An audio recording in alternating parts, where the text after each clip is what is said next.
Hey everybody, Steve here, and here's a look at all the stories we're following from the AFR News Desk for April 7th, 2015. Our lead story this week comes from over at Replay Games, where they have just put out some new information about the upcoming update for their Replay basketball game. This includes a look at the revised rulebook, the new FAQ cards, as well as a look at the game board and the fast break charts. Still no exact ship date announced on that, but they are expecting it to ship sometime this month. In other news, we've mentioned on the show here a couple times the Platinum Series baseball game. It finally launched its Indiegogo funding campaign yesterday on April 6th, and they've already reached 62% of their funding goal with 29 days left of the campaign. So they're off to a great start. The main draw with this game is that it's officially licensed by the Major League Baseball Players Association, so you'll actually see real photos of the players on the cards.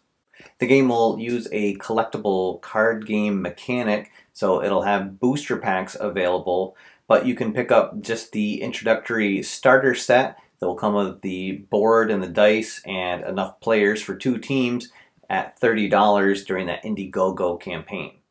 The Fliip Football game has a new expansion out, and the great news is that it's free. The Skills Draft expansion allows you to customize your team a little bit to make it quite a different experience from the base game. And finally in the news, I'm very excited to have a world exclusive first look at some brand new cards coming out from Play.com. The 2015 trading card set for their History Maker baseball game.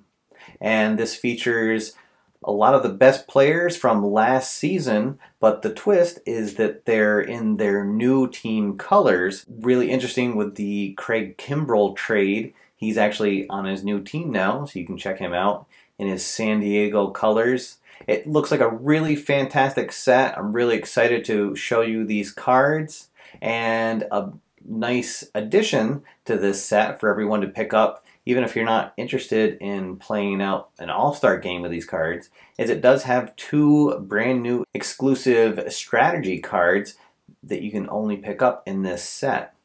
It also has a really nice Derek Jeter tribute card that encapsulates his career averages for that card, and it has a really nice look to it.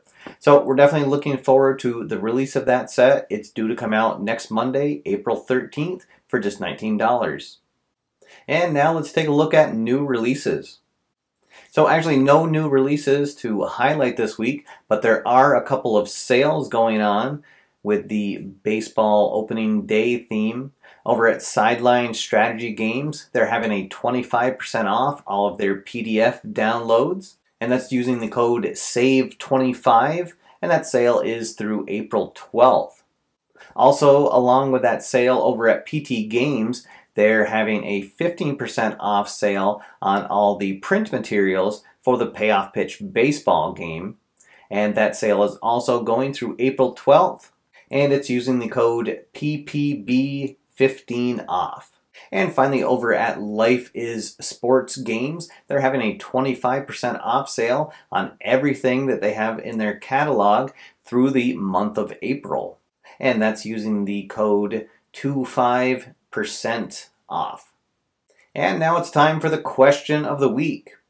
So last week in the show, I asked everybody what other baseball team they're looking forward to follow this season, aside from their favorite team. And a lot of people responded that they're looking to watch the Cubs and also the Padres. And I have to say, those are definitely going to be a couple of very interesting teams. There's a lot of pressure on the Cubs this year to turn the corner and possibly even bring a title to the Cubs faithful, and also to fulfill the prophecy that was given to us in Back to the Future Part 2. And the Padres definitely look strong, although they stumbled on opening day, but with the addition of that last-minute trade there that gave them Kimbrell, they're definitely going to be a contender out in the NL West. Thanks again to everybody for their comments. This week, I'd like to know, what are their feelings on games that have randomized packs of cards?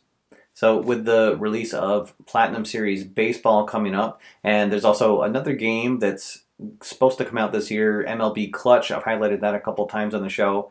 It's going to have random booster packs of cards. What does everyone feel about those? Do you like the idea of randomly pulling cards, just like you're collecting trading cards from back in the day? Or do you prefer to just have a standard set of cards when you buy a game so you know exactly what comes inside?